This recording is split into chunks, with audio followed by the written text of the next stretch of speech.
Hello बच्चों, welcome to my YouTube channel. और आज हम करेंगे क्लास 9 की साइंस की यानी कि विज्ञान की वर्कशीट नंबर 39 जो आपकी 2 अक्टूबर की वर्कशीट है। इसमें हम पढ़ रहे हैं बेटा बल तथा गति के नियम, और इसके अंदर आज हम पढ़ने वाले हैं गति का पहला नियम। तो एक चीज़ देखो, गति के हम 3 नियम पढ़ते हैं बेटा, पहला, दूसरा और तीसरा। ठीक है। सो ये तीनों नियम किसने दिए थे? न्यूटन नाम का एक साइंटिस्ट था, उसने दिए थे। ठीक है, न्यूटन, यहाँ पे ये नाम लिखा हुआ है। तीनों नियम किसने दिए थे? न्यूटन ने। तो इनको गति के नियम के साथ साथ इनको न्यूटन के नियम भी कहा जाता है। सो शुरू करते हैं आज की वर्कशीट। जिज्ञासा दीदी, चलती बस में ब्रेक लगाने पर हमें आगे की तरफ क्यों झटका लगता है? तो ज्ञान, इसका उत्तर हमें न्यूटन के गति के पहले नियम से मिलता है। और गति का पहला नियम क्या बोलता है? प्रत्येक वस्तु अपनी स्थिर अवस्था या सरल रेखा में एक समान गति की अवस्था में बनी रहती है जब तक कि उस पर बाहरी बल कार्यरत ना हो। आप क्या करते हो कि एक बाइक आप चलाते हुए जा रहे हो, ठीक है, या आप कोई कार की बात कर रहे हो, आपने कार स्टार्ट किया, उसको चलाने के लिए आपको एक्सेलरेटर को पैर से दबाना पड़ता है। अब कार खड़ी हुई है, उसको चलाने के लिए एक्सेलरेटर को पैर से आपने दबाया है, वो होता है एक तरह का बल लगाना, पैर से आप बल लगा रहे हो, तब वो कार चलेगी ना।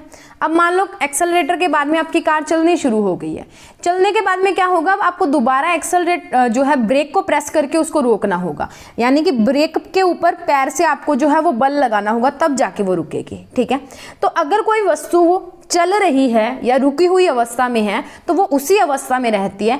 कब तक? जब तक बाहर से कोई बल जो है वो कार्यरत हम नहीं करते हैं, बाहर से उसके ऊपर कोई बल नहीं लगाते हैं। कार रुकी हुई थी जब तक आपने एक्सेलरेटर नहीं दबाया, कार चल ही रही थी जब तक आपने ब्रेक नहीं दबाए। ठीक है।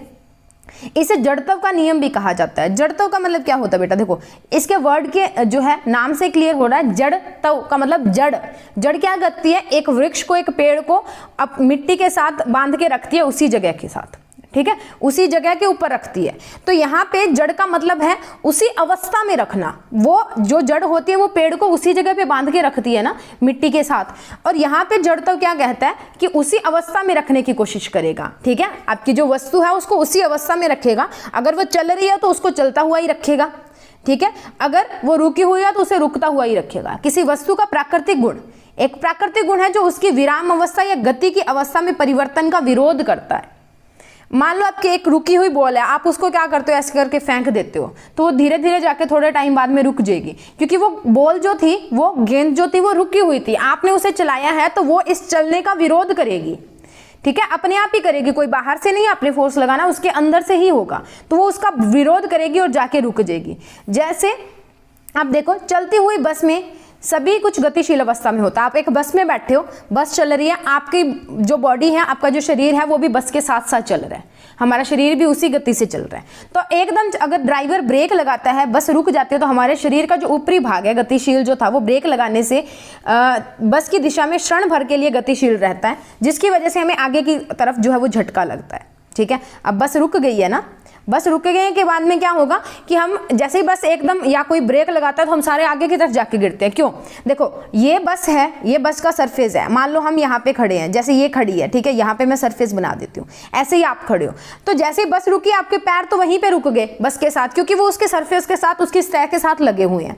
पर आपकी जो ऊपर वाला हिस्सा है, इसकी बॉडी का जो ये ऊपर वाला हिस्सा है, ये जल्दी से नहीं रुकता है और एकदम से हम आगे की तरफ जो है वो गिर जाते हैं। ठीक है। वैसे ही क्या होता है कि मान लो आप किसी रुकी हुई बस में बैठे हो, ठीक है, और बस एकदम चलना शुरू करते हो तो आप पीछे की तरफ गिरते हो। क्यों? क्योंकि आपके पैर जो होते हैं वो तो बस के साथ, बस की सतह के साथ लगे हुए हैं, वो तो बस के साथ आगे चलना शुरू कर देते हैं, पर आपकी बॉडी नहीं चलना शुरू करती है, बाकी का शरीर नहीं चलना शुरू करता, तो इसलिए आप थोड़ा सा पीछे की तरफ एक झटका महसूस करते हो। ठीक है। उसके बाद में देखिए, यहाँ पे आपको एग्जाम्पल में भी दिया हुआ एक बच्चा है, ठीक है, तो ये आ रहा है, आते आते क्या हुआ, जिस चीज के ऊपर ये आ रहा है वो पत्थर से टकरा गई, तो पत्थर से टकरा गई तो वो चीज तो वहीं पे रुक गई, पर इसकी जो ऊपर वाली बॉडी है वो नहीं रुकी, तो ये आगे की तरफ गिर गया। ठीक है। और वैसे ही एक बंदा बाइक के ऊपर आ रहा है, जाके दीवार से टकराया और दीवार से टकरा के वो दीवार की दूसरी साइड गिर गया, बाइक तो उसी साइड पड़ी है, क्योंकि बाइक रुक जाती है, हमारी बॉडी नहीं रुकती है। ठीक है। उसके बाद में है जड़त्व। जड़त्व क्या होता है? अभी मैंने आपको बताया, जड़ जो होती है, जड़ मतलब जो किसी चीज को उसकी उसी अवस्था के अंदर रखती है।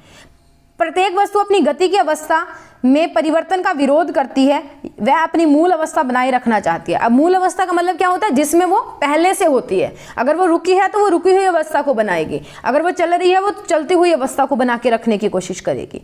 किसी भी वस्तु का जो जड़त्व होता है उसको हम आई से लिखते हैं, और वो जो होता है वो समानुपाती होता है उसके मास के, उसके द्रव्यमान के। ठीक है, तो जितना ज्यादा आपका द्रव्यमान होगा उतना ज्यादा जड़त्व होगा, जितना कम द्रव्यमान होगा उतना ही आपकी जड़ता है वो कम होगा। भारी वस्तु का जड़त्व हल्की वस्तु की तुलना में अधिक होगा, जिससे हिलाने के लिए अधिक बल की आवश्यकता होती है। एक 50 किलो की चीज है और एक 5 किलो की चीज है। 50 किलो उठाने में आपको ज्यादा जो है वो आपको बल लगाना पड़ेगा, ठीक है, क्योंकि उसका जड़त्व ज्यादा है। जड़त्व क्यों ज्यादा हुआ, क्योंकि उसका द्रव्यमान ज्यादा है। ठीक है, क्लियर हो गया। उसके बाद में न्यूटन की गति के पहले नियम पर आधारित कुछ घटनाएं। तो पहला है, आपने क्या करना है, ये तो आप अभी जाके कर सकते हो। एक पेड़ है, उसकी एक शाखा को पकड़ना है, एक टाहनी को पकड़ना है और उसको जोर जोर से हिलाना है, पत्ते नीचे गिरने शुरू हो जाएंगे। ठीक है, क्योंकि आपने पेड़ को हिलाना शुरू कर दिया, पत्ते अभी तक हिलने शुरू नहीं हुए थे, उनको पता नहीं था, तो वो एकदम से टूट के गिरना शुरू हो जाते हैं। गाड़ी की अवस्था में परिवर्तन से सवारियां आगे या पीछे की ओर झटका लगना, जो हमने ऊपर डिस्कस कर लिया है।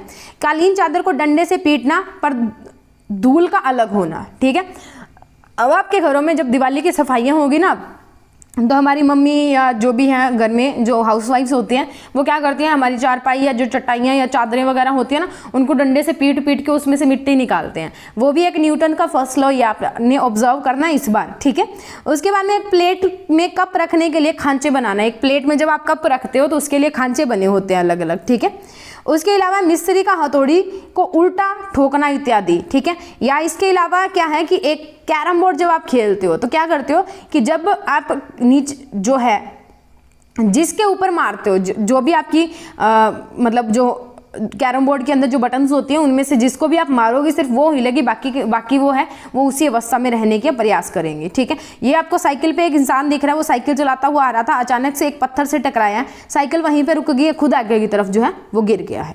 ओके, सो ये थी हमारी आज की वर्कशीट। अब देख लेते हैं इसके क्वेश्चंस को। सो मूव करते हैं क्वेश्चंस के सॉल्यूशन पे। पहला क्वेश्चन है बच्चे, जड़त्व को परिभाषित कीजिए।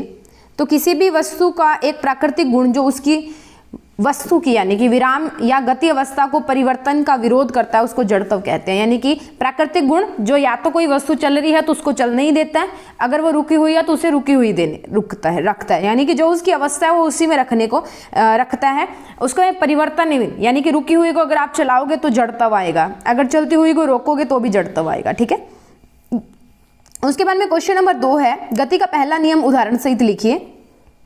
प्रत्येक वस्तु अपनी स्थिर अवस्था या सरल रेखा में एक समान गति की अवस्था में बनी रहती है जब तक उस पर कोई बाहरी बल कार्यरत ना हो।